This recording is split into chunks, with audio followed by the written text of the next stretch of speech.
Coming up on Roland Martin Unfiltered for Tuesday, January 8, 2019, Donald Trump's lies about the so-called crisis on the border gets a primetime airing on broadcast network and cable television tonight. For what? But okay, fine. Whatever. Democrats will also be responding, but all the networks will not be carrying the response. Speaker Nancy Pelosi and Senator Chuck Schumer. We'll talk with an expert from Howard University to tell us exactly what is really happening on the border. A second black man found dead at the home of a major Democratic donor in California. Jazmine Barnes has been following this story since the first death 18 months ago, and she will join us live. Also, the CIAA men's and women's basketball tournaments will move to Baltimore in 2021. We'll talk to the woman who, of course, had a huge role in making that happen, the mayor of Baltimore, Catherine Pugh. Angela Davis delivers a scathing rebuttal to the Birmingham Civil Rights Institute, canceling her award. We've got the whole statement, and we'll read it for you. Today also was a funeral for Jazmine Barnes, a 70-year-old girl killed in a drive-by shooting in Houston. We will show you the video, some of the video from the funeral. And also, TMZ reports R. Kelly is now being investigated by the Fulton County, Georgia District Attorney's Office as a result of the Lifetime documentary that aired over the weekend. And also, folks, we start a series today featuring groundbreaking professors at HBCUs. Today, we'll talk to the professor researching how we get old and how we can stay young. And also my interview with the author of The Cooking Gene, Michael Twitty. We had a great conversation. We'll show you an excerpt of that on the show, and then we'll stream the entire interview when we are done. All right, folks, it's time to bring the funk on Roland Martin Unfiltered. Let's go. He's got it. Whatever the biz, he's on it. Whatever it is, he's got the scoop, the fact, the find. And when it breaks, he's right on time and it's rolling. Best believe he's knowing. Putting it down from sports to news to politics. With entertainment just for kicks, he's rolling. It's on go, roll, y'all. It's Roland Martin, yeah. Rolling with Roland now. He's funky, he's fresh, he's real, the best, you know he's Roland Martin now.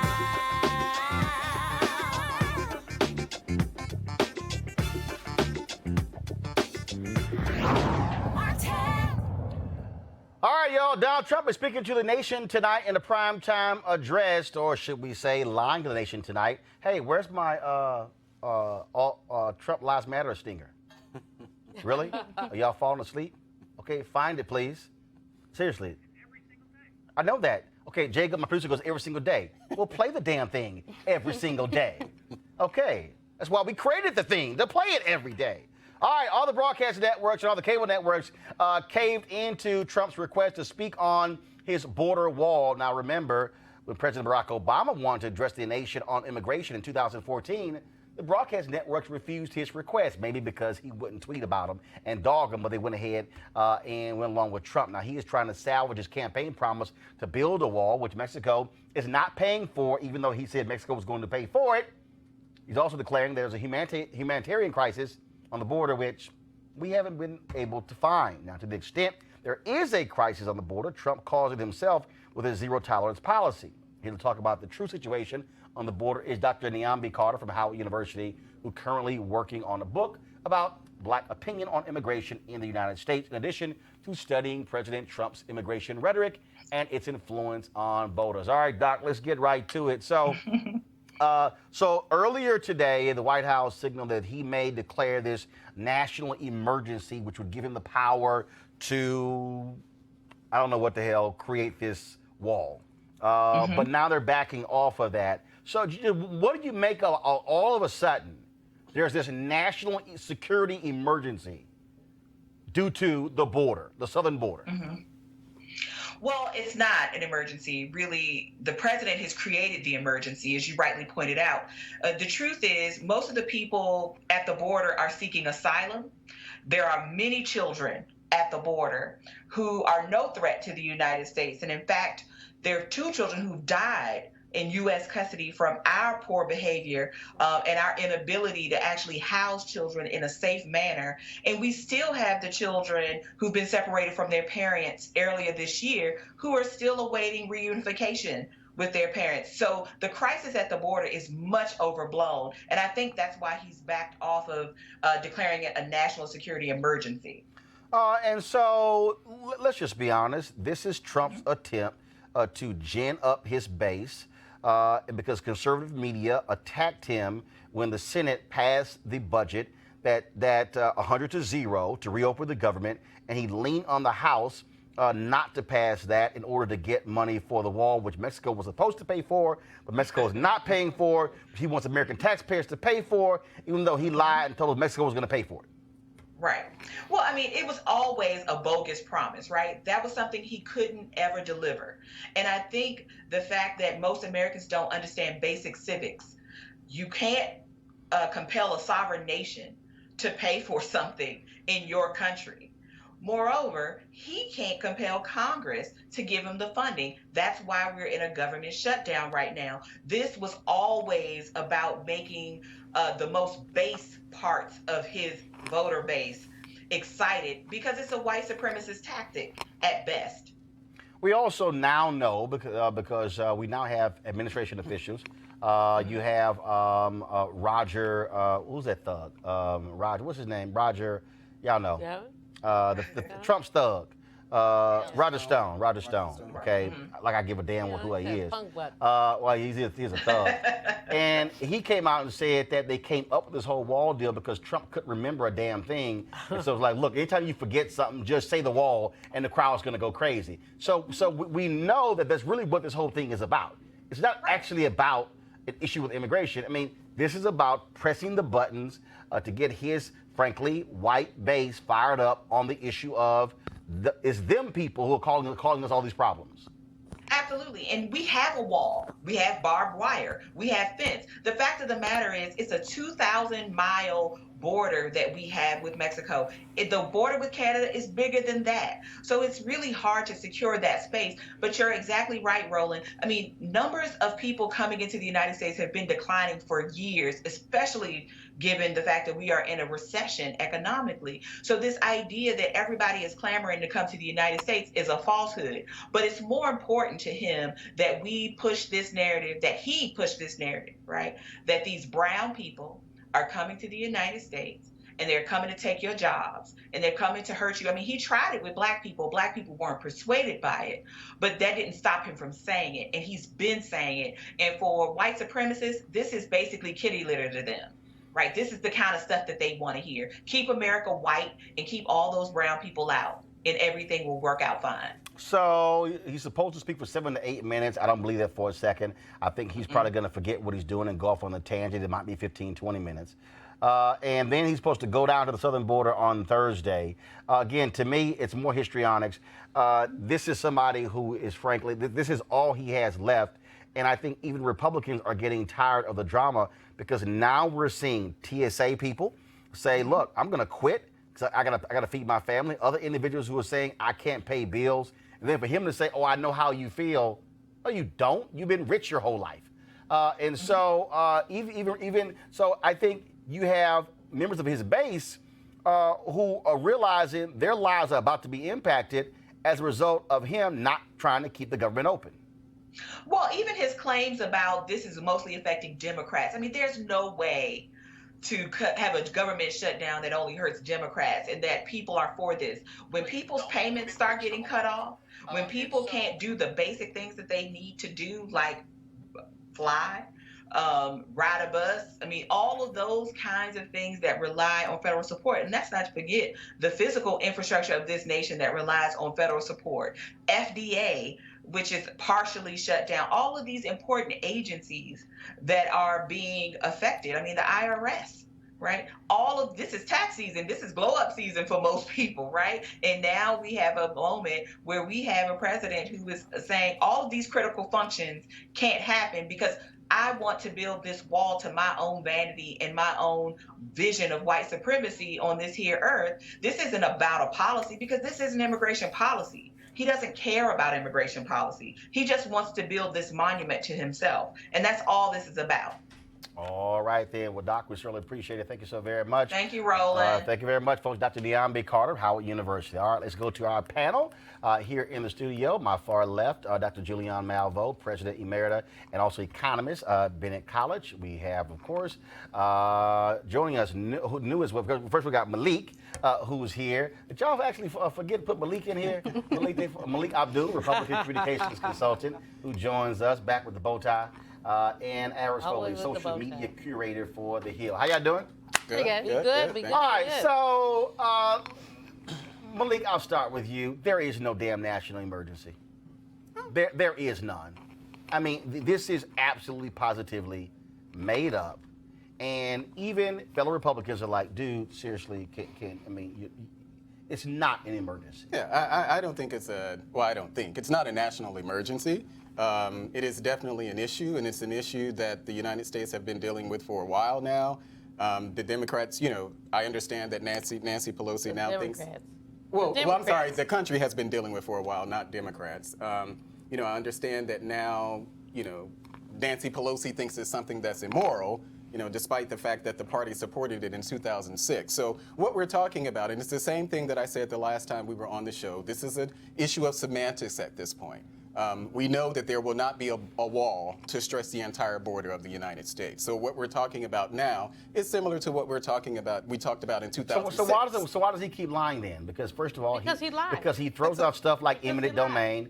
He throws out, we could just take the land. It's real easy to do so. When first of all, he clearly has not been there because it's not as simple. I mean, somebody who's a native Texan. I mean, if you actually see the video of the border, it ain't that simple. In fact, Aris and Julian, I'm gonna play a video in a second. There was a video that Beto O'Rourke put together. Oh, God. And when y'all see, no, what you mean? What it's called? It's called using a drone to show you what the border looks like, where it's not as simple to just go, yeah, we're gonna throw a wall up. Julian, go. Here's the deal. You cannot make chicken salad out of chicken spit. So that's what I'm saying. I'm cleaning it up because I'm on Roland show. But here's the deal. You cannot. You're going through people's property. Mm-hmm. You're looking at rivers and all this stuff. No, there's not going to be a wall. It's impossible. This man did not ever want to be a wall. What he is a wall. He's a wall in his brain that is just insane. And so for any of us to indulge in this conversation is to essentially kowtow to stupidity. All right, so here's the deal. So here's the video that Beto O'Rourke put out that folks have been talking about. Because, again, I want y'all to actually see. Because when you hear all this stuff about, they'll show you, like, a piece of land where it's a desert. It's like, okay, so here's the wall. Okay, this is what most of the southern border looks like. So check this out. All right, so y'all go ahead.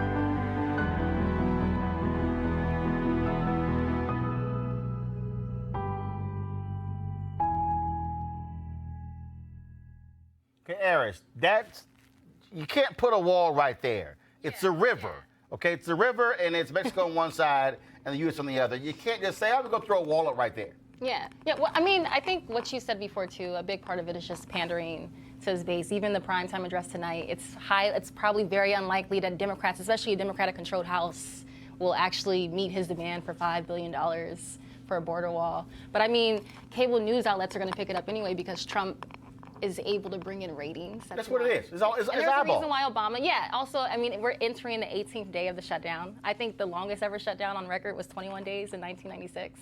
So I mean, like, the time, The other piece of this that's important is that while he's looking at the southern wall, from the north, we see people coming from Canada. We see white people coming. We see Paul Ryan. Oh, yeah. No. They don't mind white people. They don't mind white folks. Yeah. I mean, Paul Ryan going out tried to get thousands of visas for folks from Ireland. People. Well, anyone who's not from a shithole country. Right, precisely. But that's the other piece of it is how you talk about you're so afraid about people coming in when the fear ought to be that people come from airlines, they come from Canada, they come from all these places. These people are not threats to us. These people are, in fact, we stole all this. In fact, hold on. I'm gonna do this here. So I'm gonna play another video of O'Rourke, and again, because I want y'all, I need y'all to understand. I want y'all to actually see what the border looks like. So here we go to my iPad. Roland, you and your iPad.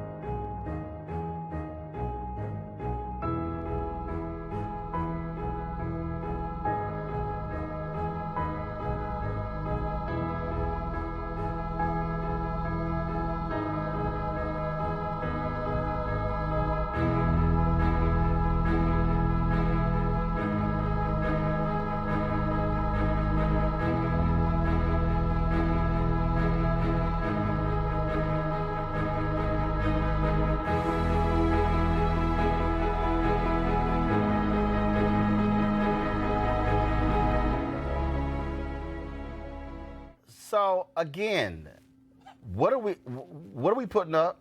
Well, so we already have a wall.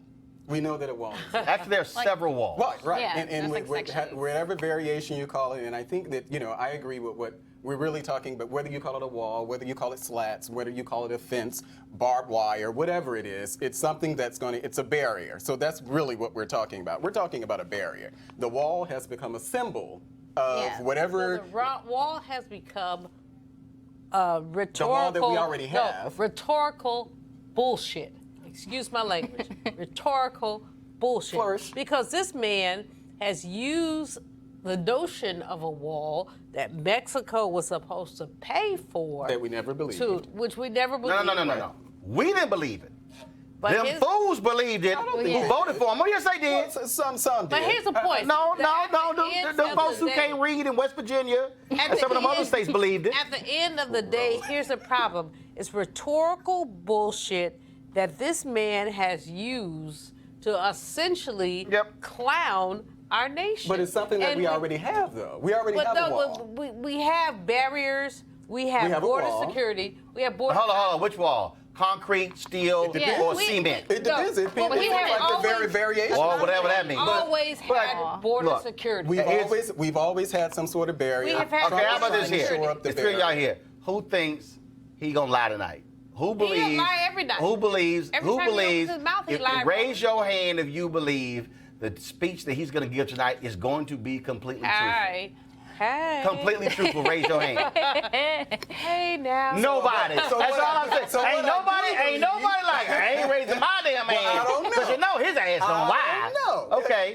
There could be. Yo, are y'all okay? I'm trying to figure out why we sleep in the control room. I done gave you the cue. Trump lying. Can you play the stinger? I mean, I'm like, Roland Barnes. You set it up for him. Roland Barnes. right. I mean, I done teed it up. They sit there like, should we play it? Can we play your music again?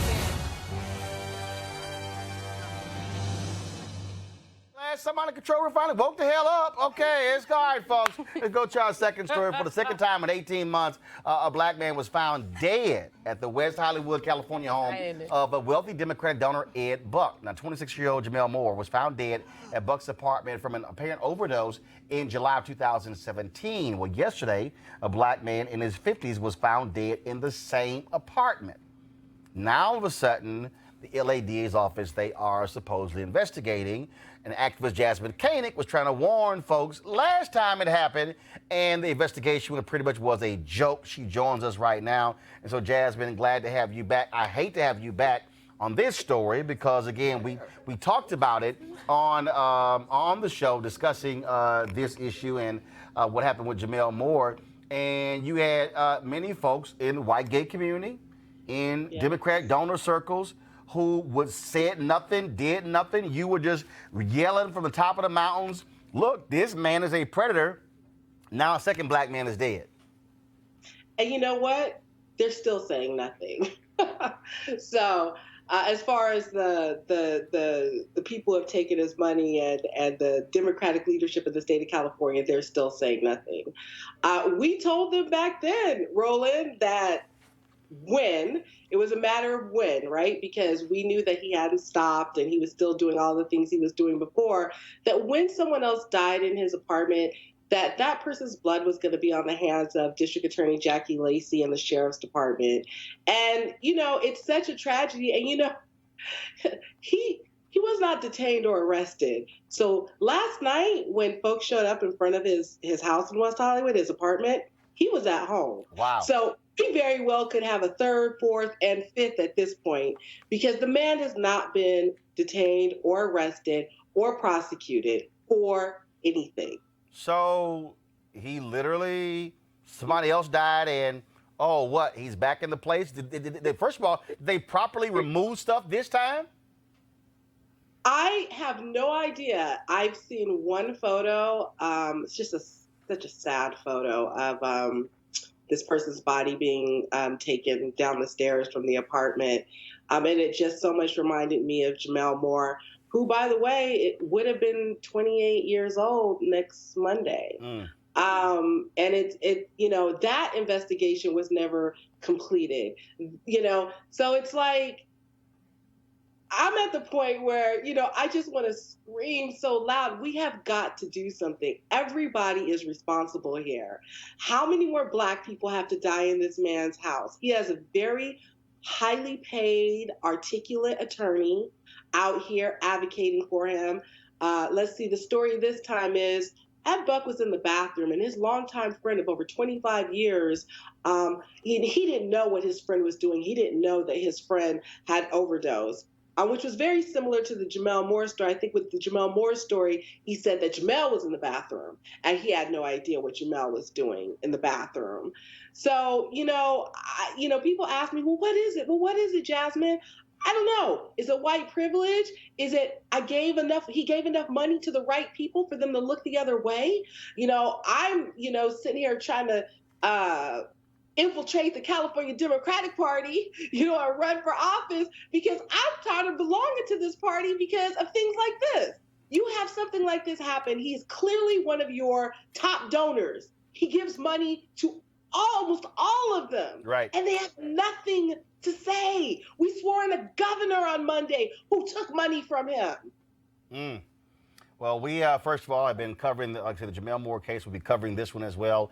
We'll see what's next. We know you are on top of this. Keep us abreast of what's going on, and we definitely will keep pushing this on social media and also on Roland Martin Unfiltered. And also, I'm finally glad to see also this time mainstream media kind of pick up on this story. They pretty much ignored Jamel Moore. I guess now what the second black dude did, it's like, I guess maybe we want to cover it this time. So we'll see what happens with that. But Jazmine, thanks a bunch. Thank you. All right, folks. Let's talk about Baltimore. And typically we talk about Baltimore. Folks want to talk about things that are bad, somebody who got shot, or even the murder rate there. But different story this time deals with HBCU basketball. For a number of years, the CIAA tournament took place in Charlotte, but now, after 2020, it will be in Baltimore. The Central Intercollegiate Athletic Association announced today that it is moving its men's and women's basketball tournaments to Baltimore for 3 years, starting in 2021. Now, of course, it is estimated that Charlotte gets about $50 million to its local economy as a result of the CIAA tournament. A number of entertainers and others have events that take place around the CIAA. Now it will be in Baltimore. So joining us right now is a former cheerleader at Morgan State University, HBCU there in Baltimore, the mayor of Baltimore, Catherine Pugh. Mayor Pugh, how you doing? I'm great. With all the great things that are happening in Baltimore, Roland Martin. All right, so what happened here? Charlotte, of course, I was reading one. It was a Charlotte elected official who was angry, saying they didn't do enough, but looks like Baltimore did a hell of a whole lot to get the CIAA to come to your city. What happened? We had a great team. I want to thank first our director of Visit Baltimore, who did an excellent job of putting together an excellent team and an excellent proposal. We also took Earl the Pearl Monroe down there to help seal the deal. My president of City Council was a part of the team as well. But when we first learned about this opportunity, we jumped right on it. We put together a first-class team of individuals to focus on what we needed to do to attract them to Baltimore. So I think we did what we were supposed to do, and we realized too that this will have a $50 million impact on the city, as well as driving over 140,000 fans to the tournament. So the CIAA is a great tournament, and it has a lot of great parts to it. You talk about the educational opportunities, the leadership programs. As you pointed out, the concerts that will take place, the step shows. Baltimore is so ready. We rolled out the red carpet to get them here, and we're looking forward to 2021. And what's interesting is that, again, Henry, go to my iPad. I'm on the Charlotte Observer website, and that this tournament was Charlotte's most lucrative annual event, according to the Charlotte Regional Visitors Authority. And that says a heck of a whole lot in terms of how this is important. Also, I read one story that Baltimore also made sure that at least $2 million annually would go towards scholarships for students. Is that correct? Absolutely. Yeah, but this is about our business community and our philanthropic community coming together to work with this particular tournament.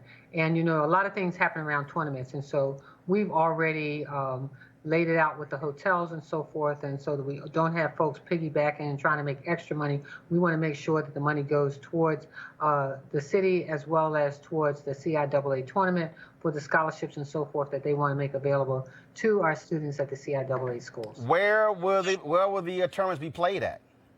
Oh, well, you know, we have a convention center, we have an arena. It will be right here in Baltimore at our arena. One of the issues that we saw, we reported on, is that a lot of folks who went to the CIAA tournament felt that hotels in Charlotte were price gouging, restaurants were price gouging as well. Happen in Baltimore. Not happen in Baltimore. Huh? Will not happen in Baltimore. We've guaranteed them rates that will be, we think, fair to all those who will be coming. So those rates will be stabilized over the next 3 years. And so we look forward to low rates, great people, and everybody flooding to the city of Baltimore. And obviously, by having several HBCUs in Baltimore, then of course you add in Howard University plus the other HBCUs in Virginia. And Bowie, right here in Maryland, is also a part of the CIAA. Right, absolutely. So you have a drawing power there as well that could come to Baltimore for this tournament. Yep, so we're very, very comfortable that we're going to attract a whole lot of folks here. You know, you've got Pennsylvania schools, you got DC schools, you got Virginia schools, you got North Carolina schools, and so you got schools all across the country. Today, we were visited by the Richmond, Virginia schools, and so, I mean, we're excited. This is going to be a great time in Baltimore, and certainly a great time for the CIAA. Now, while I have you here, I got to ask you this. I was on social media, and you decided to go to the Crescent City, New Orleans, to find your next police superintendent. And so I saw that story as well. So tell me about Michael Harrison. Well, Michael Harrison is a great choice for Baltimore, and we're looking forward to him coming and visiting and becoming a part of the fiber of our city. As you well know, he's one of the top police commissioners in the country. He's reduced crime in his city. It's the lowest in 47 years. They are going through a consent decree, so he's very familiar with the work that needs to be done here. He's brought about the cultural change that needs to take place in his police department, and we know that he'll come here looking to create that same type of synergy in our department, as well as expanding community engagement, which is something that we've already embarked on, and also using some of the latest technologies to help us fight crime in Baltimore. And by the way, crime is down in Baltimore, trending downward in every single category. Last year, we ended up with 296 murders, which was down over 10% in Baltimore City. We had to pick up 13 from other years because that's the way that they calculate crime, which brought it up to 309. But we're down from 343 last year. And so we're looking forward to continuing to trend downward, down in every single category, robberies, burglaries, and so forth. But Michael Harrison, we think, will be right for Baltimore. And obviously, with him serving 10 years in internal affairs in New Orleans is important when it comes to investigating police officers to restore trust there in the city between its citizens and its police department. Yep, he did that in New Orleans, and we know he'll do it here in Baltimore. All right. Mayor Catherine Pugh, we certainly appreciate it. Thank you so very much. Thank you so much, Roland. All right. Let's go to our panel. You clapping over here, Julian? I am. Why is that? A couple things. First of all, I am a total girl fan of Mayor Pugh. Secondly, CIA, you know, when I was in Bennett, at Bennett, and it was in Charlotte, it just brought all kind of money. And that's the kind of money that Baltimore needs. She is just such a rock star. Yeah. I mean, I don't mean to gush much. You don't mean to, but you do. But I do. But you are. Hey. Yeah, But I I'm just excited for Baltimore. I think that, you know, with Morgan and Bowie and the whole DMV stuff, it's bringing it. Well, I in a think different that, way. and that's why I made the point about, like I say, I was one, was a black state official in Charlotte right now who is not happy. I imagine. But you know what? When I say he's not happy, he's not happy. He believes that the Convention Bureau did not do a good enough job, did not put enough money up. I think that Charlotte they tried to go up to 1.7 million for the scholarships. Baltimore topped him by 300,000. But the other deal is this also shows the power of black dollars. Yeah, definitely. And you cannot make chicken salad out of chicken spit. Go ahead. Well, no, to carry off with all these points. No, it's just really good to see such a positive news story come out because Baltimore is one of those cities where it's majority black, and it's also been, a lot of Baltimore neighborhoods have been threatened by gentrification, just like a lot of major black towns. Yeah, DC. And this is like one of those great stories to see because it's probably going to bring in a lot more jobs for black people. That's one. But it's also like you see a lot of these towns where it's like, you know, in some ways economically depressed, and they kind of makes it right for gentrification. And so it's kind of great to see like the reversal. It's like a really good example for other towns And this going forward, woman is I think. just amazing. She has been amazing. But the thing, though, Malik, that's important to me is that, again, respect of black dollars. Yeah. You look at Essence Music, you look at Essence Festival, the largest annual event economically for the state of Louisiana. Yeah. Okay, bigger than the Sugar Bowl. Yeah. Okay. Then you talk about this event.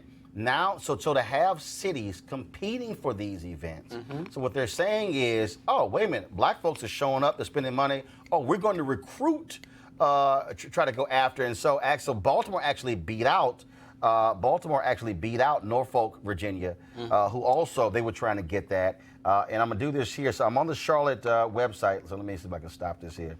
To pick it up. So actually, Malik, I want you to speak to that, then I'm going to play a video on the Charlotte Observer's website, the CIAA commissioner talking about this move. Go ahead. Well, you know, I think it's a great thing. You know, the idea that we're talking about infusing some economic activity to a place like Baltimore, you know, a place that has gone through, you know, a lot of, you know, in the area, a lot of blighted communities there within the, you know, Baltimore proper. I think it's a great thing. You know, it's closer for me personally because now it's all about you.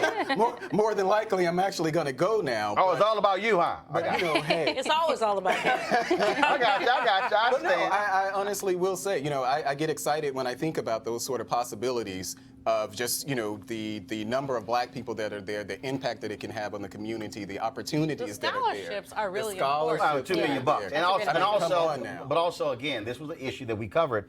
A lot of those restaurants were adding on mandatory tips, things along those lines. Some places that's what she's 18, saying 20, that they're not gonna 25%. do. So for Baltimore to say, no, we're going to guarantee room rates is also critically important. This is from the Charlotte Observer's website. This is the CIAA commissioner talking about this move. Being in the city of Charlotte has been a tremendous opportunity for us to grow this tournament, but also build the relationships that we have in Charlotte. We're so excited about the opportunities from now until 2020 with the opportunity to continue to talk beyond that. But right now we're just focused on this year and the next year and just really working to make sure that we provide the best experience for our student athletes, our fan, our alumni, and our sponsors.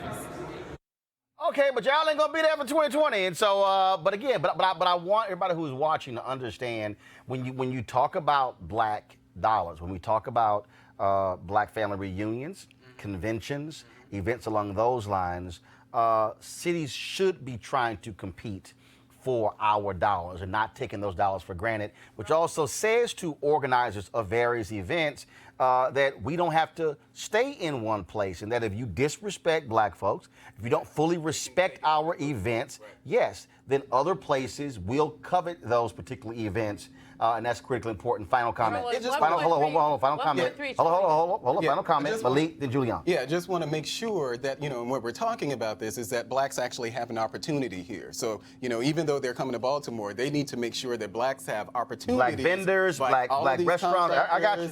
Yeah, so you're talking about black power. $1.3 That's what that is. $1.3 trillion is what we have. We need to use that $1.3 trillion to move it to basically respect those who respect us and disrespect those who do not respect us. When a black girl is grabbed across a McDonald's counter, that says something to us. But she got her, though. She got him back, though. Yeah, she whooped his ass. But I got you. Hold on. I got to talk about this next story. I got to talk about this next story, folks. Two major court decisions out this week. Today, the Supreme Court denied a request from Republicans in Virginia to block a federal court from designing and approving new districts from the state legislature. Gerrymandering, folks. A panel of federal judges has ordered that a new map be drawn because lawmakers had gerrymandered 11 state House districts by packing them with black voters. The new districts are set to be revealed at a lower court hearing later this week in Richmond, Virginia. And this could be very important because Republicans control the state House in Virginia.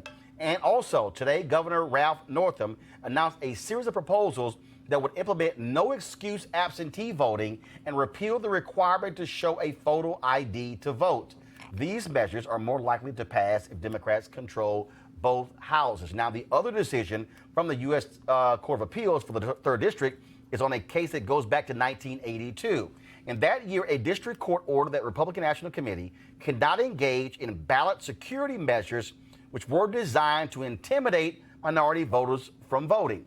As you can imagine, the Republican National Committee has been trying to get this order overturned, and now they have. And the Republican National Committee will now have free rein to engage in whatever voter suppression tactics, if things existed, that the law will permit. Now, the court order had kept some of this behavior in check. With Donald Trump now in firm control of the RNC, now we have other issues. This is important. Now, I'll start with you. This is important because you look at the issue of Virginia, when you talk about now making it easy for folks to vote. This country talks about democracy. Oh, how we love democracy, but makes it difficult for folks to vote. New York State, folks are targeting New York State, where you would think that it's so-called blue state. They have the worst voting laws in America. Right. And so finally, and also we're seeing, of course, the first bill that Congress, Democrats in control of the House, are proposing, deals with the issue of voting as well. This should be a no-brainer for both sides, but one side does not want there to be easier access to the ballot box than the other. Right, definitely. I mean, and I think, just going off of what the Northam thing too, about the package of legislation that he was able to pass. I mean, just a lot of election experts say that a lot of the stuff that, a lot of these things that would give minorities more rights to vote, like a lot of minorities, especially like minorities, black minorities, tend to vote Democratic. So it could seem why there are a lot more people who align, a lot more Democrats who align with issues that would propel or get more black people into the ballots are Native Americans, like especially given this past election cycle and how voting rights was at the center of the discussion, given allegations of voter suppression in Georgia, North Dakota, when it came to Native Americans who were not being able to vote because they weren't either their I think their tribal IDs. Yeah, absolutely.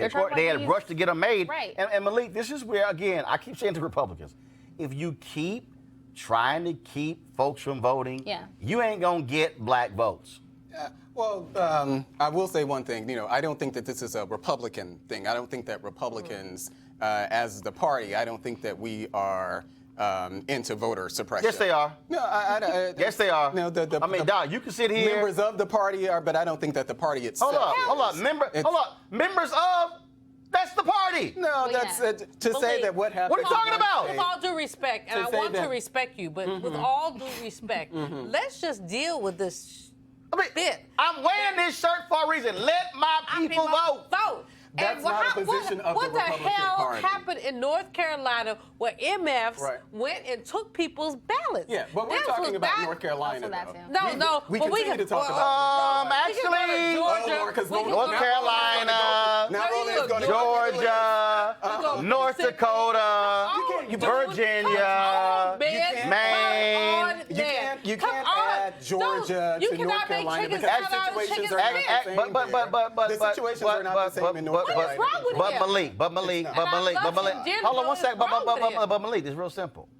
Anytime there's a discussion about expanding access to the ballot and not expanding it, the people who are on the side of expansion of the ballot are Democrats, and the people who are likely on the side of trying to limit access are Republicans.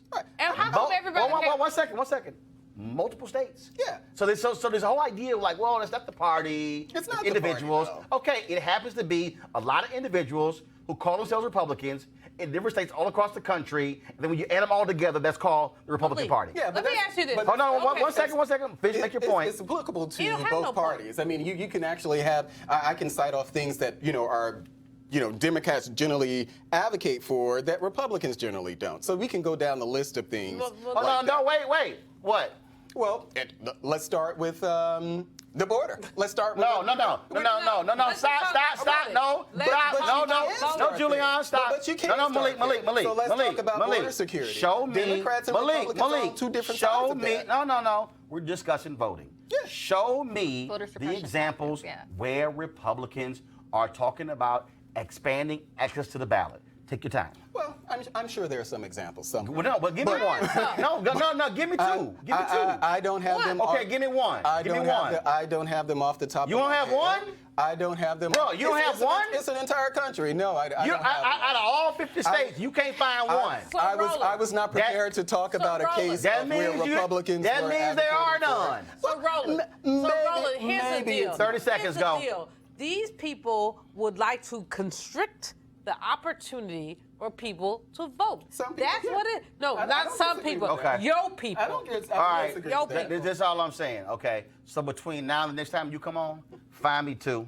What? Now, So answer. when it comes to voting, where Republicans are working, no, where Republicans are have ideas to expand access to the ballot. So Okay. so take your time. It's it won't going take be a long. little rough. It won't take long. It's going to take a I'll long come back time. with it, Again, 'cause- okay, what does it say? Let my people vote. And speaking of voting, folks, today nearly 1.4 million people in Florida were eligible to register to vote today. I'm going to show you a video of Desmond Meade. Of course, he was a brother who led the effort. It took him a decade to actually to get this ballot initiative passed. For the first time, he was able to register to vote today. It was quite emotional. Here's that video.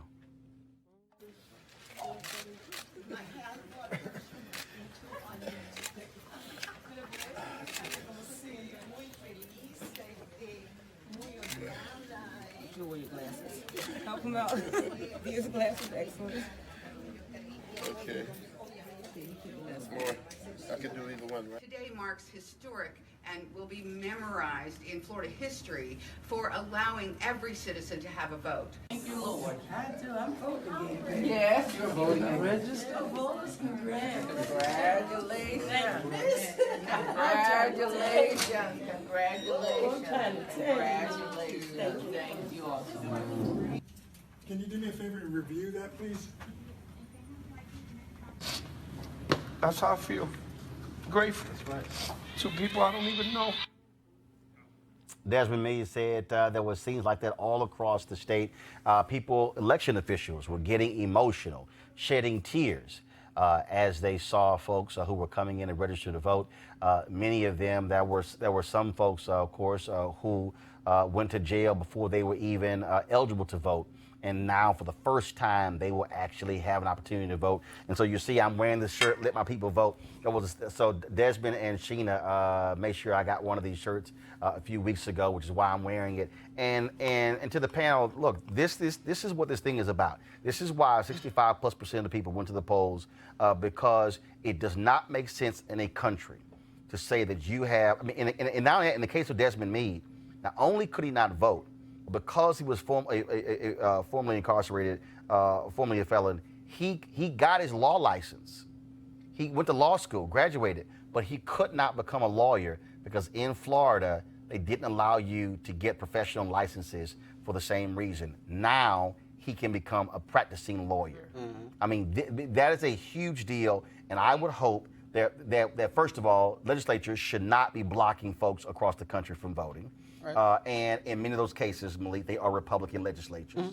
Mm-hmm. Fact. Mm-hmm. And so this is a perfect example where Republicans, if they want to say we believe in second chances, they should be making sure that people have the right to vote. Yeah, I mean, we've talked about, as far as voter suppression, we've talked about it on this show before. I've expressed my feelings about it. I don't agree with any efforts. You know, some things that some people may feel more strongly about. You know, I don't. You know, so as far as like voter ID laws and things like that, I'm not as just so opposed to voter ID laws. I don't think there's a I don't have the same position as a lot of people as far as voter ID laws, but you know what we're talking about with this guy here. You know, if you've served your time, and I know some states don't allow you to. You know, there's a period of time after you are released that you're able to vote. But I think that once you've served your time, I think that you should be able to vote immediately. I think you should have those rights restored. Mm-hmm. And I think that is definitely something, you know, the Republican Party needs to be responsive to that, because voting is one of the things that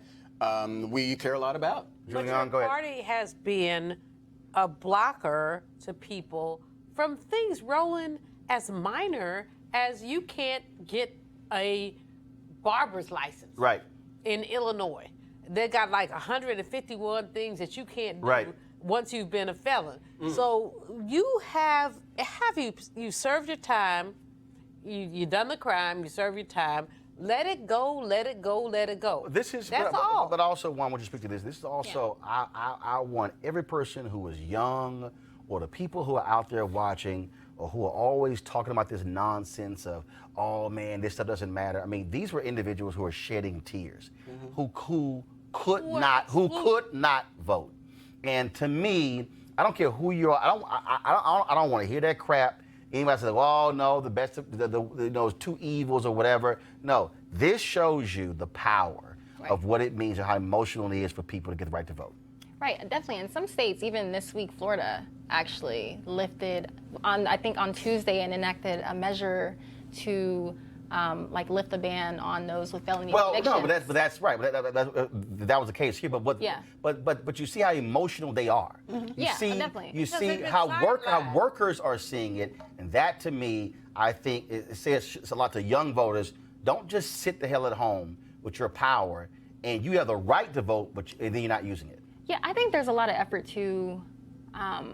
Just having a lot of Black family members who also didn't vote in this past midterm election, who also didn't vote in the presidential election. I think sometimes, again, like voter suppression efforts aren't just to block Black people from voting in general, but also to make them. No, they're there to block a lot of people, because first of all, voter suppression efforts are not just young Black folks. They're also targeting young white voters, targeting elderly voters as well, poor folks, people, and so that's what's going on. People who are not, when they decide that you can't, that you move a voting place 20, 30 miles. Oh, no, in the case of Wisconsin, where the clerk said she purposely moved the early voting location because there were too many young people who voted Democrat in the previous election. She moved it to a far out place, was hard to get to with a small parking lot. So even if you did go out there, to dissuade you from voting, because if the lines were there, you would get frustrated and leave. We saw that happen in Ohio and other states. And so those are the kind of legal tactics that are used, to me, that are not proper. I got to go to a break right now. When we come back, we're going to talk about Jazmine Barnes, 7-year-old shot to death in Houston, laid to rest today. And we'll discuss that when we come back. Roland Martin Unfiltered. You want to check out Roland Martin Unfiltered?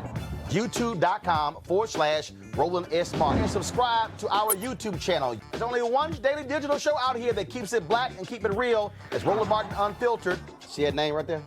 Roland Martin Unfiltered. Like, share, and subscribe to our YouTube channel. That's YouTube.com/Roland S. Martin. And don't forget to turn on your notifications so when we go live, you'll know it. Folks, 7-year-old Jazmine Barnes was laid to rest today in Houston. She was a 70-year-old girl shot in her mom's car as the family was out for a morning coffee run. Now, 2 men are in custody in relation to the shooting. The family opted for an open casket viewing before the funeral, and nearly 1,000 people attended the ceremony. Speakers included Congresswoman Sheila Jackson Lee, Harris County Sheriff Henry Gonzalez, and Houston Mayor Sylvester Turner. Jazmine's casket had on its side the words Jazmine Jazzy Faye Barnes, which was her nickname.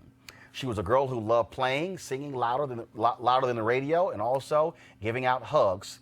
And so, again, 7-year-old laid to rest. There's a photo right there of her casket coming out of the church, and our prayers certainly go out to the family of Jazmine Barnes. Folks, TMZ is reporting that the Fulton County District Attorney's Office in Georgia has now opened an investigation into the abuse claimed by women featured in the Surviving R. Kelly documentary series that aired on Lifetime. At least 2 women have told TMZ that they have been contacted by investigators from the DA's office. And of course, remember, we had the Fulton County DA on the show last week, and so we'll certainly keep you abreast of what happens in that particular case. Also, let's talk about what happened in Charlottesville. One of those white supremacist thugs who beat up African Americans there is headed to prison. That's right.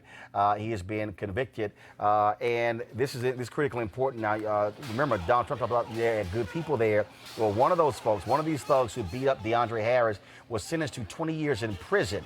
There's a catch. Most of the sentence was suspended. He only has to serve about 3 years and 10 months. Now, if he misbehaves in prison, he'll go the full 20. Daniel Borton of Ohio told the judge before the sentencing that he was sorry and he apologized to Harris. Maybe he should have thought of that while he was beating the hell out of Harris, as you saw in that video right there. Talk about, man, a ridiculous case. But hey, good people on both sides. One of those folks is also headed to prison. Now let's talk about Birmingham and the Birmingham Civil Rights Institute.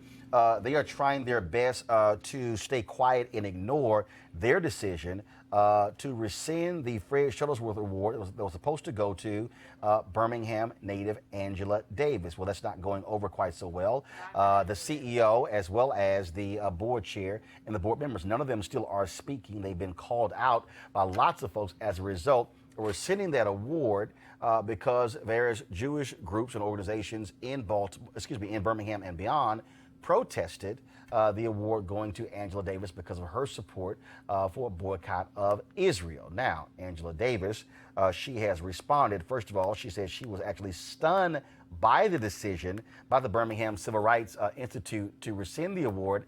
She also released this statement on Saturday, January 5th. I was stunned to learn that the Birmingham Civil Rights Institute Board of Directors had reversed their previous decision to award me the Fred Shuttlesworth Human Rights Award.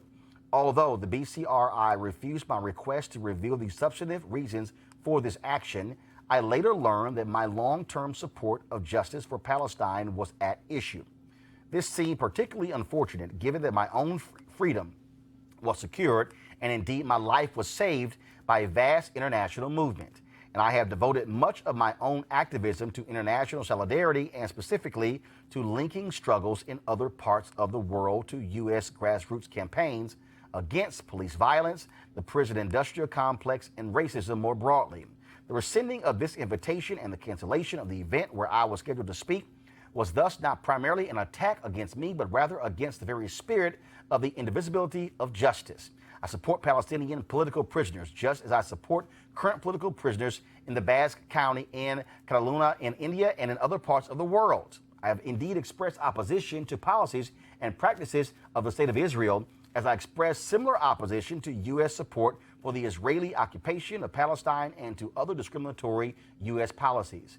Through my experiences at Elizabeth Irwin High School in New York City and at Brandeis University in the late 50s and early 60s, and my subsequent time in graduate school in Frankfurt, Germany, I learned to be as passionate about opposition to anti-Semitism as to racism. It was during this period that I was also introduced to the Palestinian cause. I am proud to have worked closely with Jewish organizations and individuals on issues of concern to all of our communities throughout my life. In many ways, this work has been integral to my growing consciousness regarding the importance of protesting the Israeli occupation of Palestine.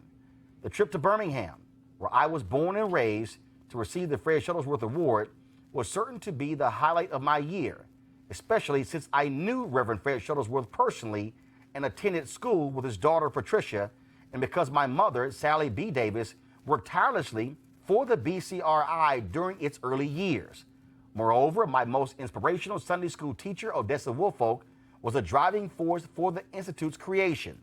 Despite the BCRI's regrettable decision, I look forward to being in Birmingham in February for an alternative event organized by those who believed that the movement for civil rights in this moment must include a robust discussion of all of the injustices that surround us. Angela Y. Davis, January 7th, 2019. The fact that we have reached out to the Civil Rights Institute, they have not responded. They have not responded to the local newspaper. Yeah. Roy Johnson is a columnist there. They've not responded. They will not reveal what the vote was, will not reveal who voted. Also, folks, yesterday I showed you their website, which showed that Senator Doug Jones was on his board of directors. I texted him last night, actually during the show. He responded after the show and said that he had resigned from the board of directors when he announced his candidacy for the U.S. Senate in May of 2017. So he's no longer on the board of directors. So he was not a part of that board vote on Friday. But it is still crazy to me for a Civil Rights Institute in Birmingham to make a decision to give her this award. Because she'd be the perfect recipient. And then come back and say, well, no, we're going to rescind it. Right. No, I mean, and the reason that they're rescinding the award, I mean, she's long been an advocate, obviously, for civil rights, not just in the U.S., but also for other communities that she's deemed oppressed across the entire world. She even, in 2015, I think she wrote a book. It was a compilation of essays and speeches, and it was about like the struggles between, the connections of struggles between state violence and just oppression around the world. Well, so all of this was known before. So that's right, what's so crazy to me. She's long been an advocate, Exactly. yes, for And, this. you know, so it's really just a backlash, and it's kind of hold on, finish it. It's just, I mean, for lack of a better word, it's kind of corny. Like, I can't think of another way to describe it. Go ahead. It's kind of corny. You know, I, a native San Franciscan, was there when Angela stood with all of her work. She's a lodestar for me. I know her personally, but also I begged Cecil Williams in 1969. Right. I begged him to go to visit her in jail, and he didn't let me go. I adore her, and she has been so much to all of us, not only about civil rights, about prisoner issues, about so many things. To do this is a slap in all of our faces as Black women, and we Black women have been slapped too often in this last year. Malik? This is a slap in the face. Oh. She deserves this award. Fred Shuttlesworth was a icon. Right. It is so amazing that they would do this. Let me stop because Malik? Yeah, so this is, and we've talked about it here. We talked about it with the Mark Lamont Hill comments. We talked about it with Kevin Hart. You know, this is the climate that we're in. So what we're talking about here is that some people were offended by things that she said. But so And we say some people. First of all, the mayor of Birmingham made it perfectly clear that there were Jewish organizations and individuals, clearly who are funders of the museum. Mm-hmm. The problem is the museum refuses to say specifically what The her. Jewish One people get to stomp second. One second. The museum specifically refuses to say what she specifically said. Right. In her own letter, she said she inquired they wouldn't tell her. Mm-hmm. Okay, how do you not tell the very person who you you dissed? are rescinding? That makes Right. no sense to me. Malik, please finish. Yeah, so I don't know, what the rationale was, but this is one of those instances But where do Jewish Wait. Please finish. but people were offended because we're the climate that we're in now. Who gets to say that? Who gets to claim being offended? Right, by and that's something? and that's what is angry. Look, I've talked to a lot of Black people in But Birmingham. here's the deal. And hold on, 1 second, Julian. There are Black people in Birmingham who are angry, who are upset. The mayor is. That no, not just the mayor. I'm talking about there are Black people who she is from there. Dr. Davis. Who has known her. Black people who have supported the museum. Black people who have given to the museum. And then, so not only do you rescind the award, you cancel the event, and then you are hiding your face because you won't even come out and own up to it. And that, to me, is more offensive. Final comment. To be in favor of Palestinian human rights is not to be anti-Semitic. That's all I have to say. But also have the guts to tell her why you were sending the award. You owe her that. All right, folks. Time for HBCU Giving Day. Roll it.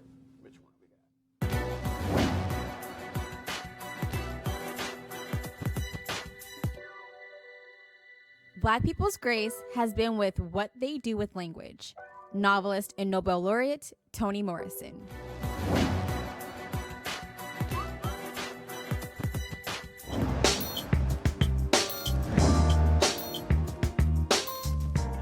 All right, y'all, Giving Day. Coahoma Community College in Clarksville, Mississippi, established in 1924, becoming the first agricultural high school in Mississippi for African Americans.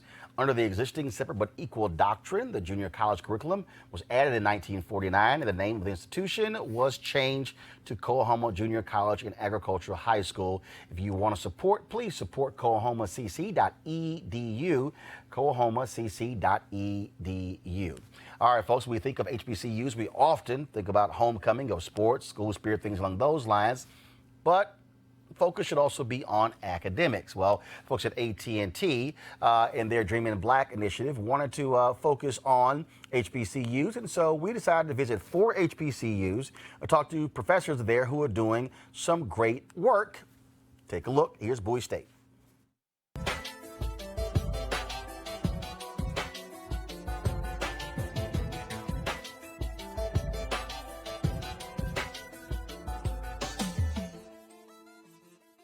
How do we get folks to think big, to see that there's huge world out here of possibilities, unlimited possibilities, to actually dream in black? Well, that's what the folks at AT&T are doing with their hashtag HBCU Unlimited initiative, which focuses on black culture and pride. And when it comes to HBCUs, oftentimes we'll hear about the bands of fraternities and sororities and other aspects of black HBCU life. But we chose to go a different route. We wanted to focus on HBCU professors who are doing innovative work and expanding the horizons of their students. I teach at Bowie State University Intro to Biology for majors and non-majors, General Genetics for majors, Heredity for majors and non-majors, and freshman and senior seminars. My research is around aging and skeletal muscle. I'm by trade a human geneticist, but my research is aging skeletal muscle, and then I mentor students because I want them to be better than I was and to have a role plan and not have to make the same mistakes. All right, so when you say aging, so what is your focus? What are you trying to do with your research? So as you get older, you lose muscle mass and strength. So I want them to live longer, healthier lives. So I want to increase health span, not just lifespan. So that means, well, actually around the age of 30, aging of your skeletal muscle takes place.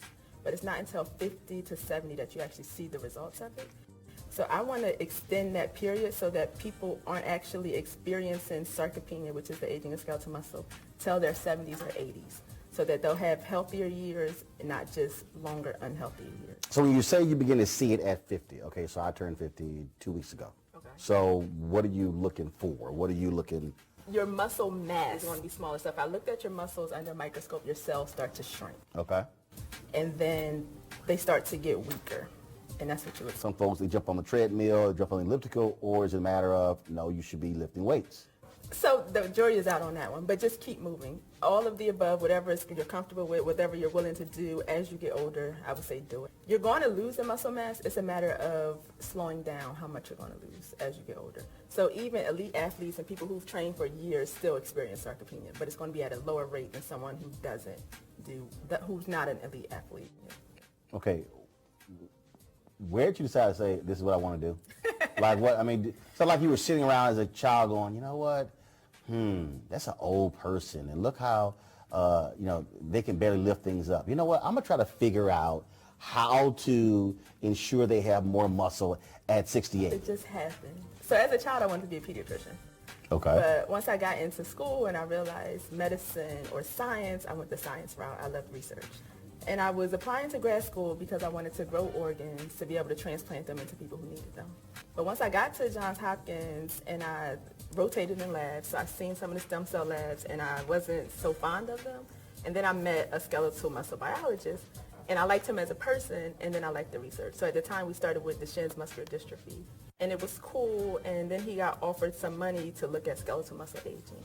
So I looked at skeletal muscle aging because my project wasn't working. And that's when I fell in love with aging. And so so for you, I mean, being a black woman, I mean, you're looking at the possibilities. You're dreaming about those possibilities, and so that has to be exciting to sit there and go, "Ooh, that worked. Okay, now we got to figure out, can that work somewhere else, and then break this whole thing apart." So this is sort of like a constant puzzle. It is. But that's the joy of science. Like, we don't even know everything that we don't know. So there's always going to be something new to discover, something new to investigate. And I think that's why it helps that I came back to HBCU to hopefully train other young black scientists to go out into the field and study new things. And it also because there's not a lot of scientists who study diseases that affect African Americans or even have African Americans as subjects to see things that ails us. So if we can motivate the younger generation, maybe we'll see changes in that. Is it important for you to get your students to, again, to think beyond even what they know and to understand, is to dream bigger and say, look, this is possible for you to do this, for you to be a scientist, for you to discover new things, for you to discover new treatments, and not just somehow think that it's reserved for somebody who doesn't look like you. That's exactly why I'm here. So I came back to HBCU so I would be an example for them. I was a first-generation college student. I didn't know how to navigate. I didn't know what I didn't know. And in fact, I almost didn't go to school because I couldn't find a cosigner. So it's like to be here and have my story as an example for them, something tangible that they can obtain to be, does drive me. Today's generation aren't necessarily as inquisitive as we were. So they have to even know where to look for it or know that it exists. And I think it starts by professionals and other people going back into those communities, showing that people that there are more than you can do than sports and medicine. So I think it starts with us. For more information, go to www.att.com/dream-in-black. All right, folks, tomorrow, AT&T's Dream in Black focus is going to be on Morgan State University. Their professor, he says, the next Facebook or Twitter founder is going to come from their lab there at Morgan State, so you don't want to miss that, folks. And so, so here's the deal. Our show, we are up, but here's what's going to happen. We're going to stop this live stream, and then I'm going to then stream my interview with Michael Twitty. He's the author of this book, The Cooking Gene, A Journey Through African-American Culinary History in the Old South. Trust me, folks, it is a conversation you do not want to miss. He's the winner of the James Beard Award for Writing and Book of the Year. And it's an amazing conversation. And if you want to know the history of black folks and cooking, this is the conversation. He actually takes it all the way back to the motherland. And many of the things that he talks about, he actually went through it. Even you hear him talking about what it was like to pick cotton for 16 hours in a day. And so a fascinating conversation about black folks and cooking. And as he says, there is no American culinary skill set without black folks. And so we're going to have that conversation up next right here on Roland Martin Unfiltered. And want to thank my panel as well. Thank you so very much. First timer, see, I didn't haze you too bad. Okay. I didn't haze you too bad. Okay, good. I'll take it. We could have, but I didn't, Aaron, so we appreciate it. Thanks a bunch. And folks, we want you to also support Roland Martin Unfiltered by going to RolandMartinUnfiltered.com. This is critically important because here's the piece. How many other shows out there are you actually going to see a 5-minute story on an HBC professor? Take your time.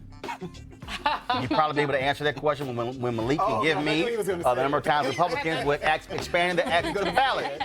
And so also a 45-minute interview up next with Chef Michael Twitty. This is why we do this, to give our, of course, to speak to our issues and our stories.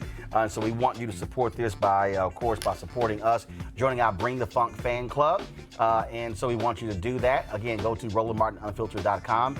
You can contribute by going via Cash App, by being PayPal or even using Square as well. And so we want you to do so.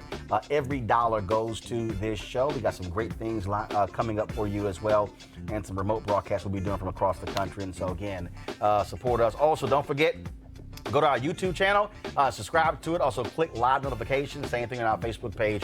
You got Periscope as well. So we want you to support us in all the ways possible. All right, folks. I'll see you tomorrow. We'll be talking about, of course, the lies being told in about 2 hours by Orange One. And so, control room, be sure to have their Trump Lives Matter thing ready.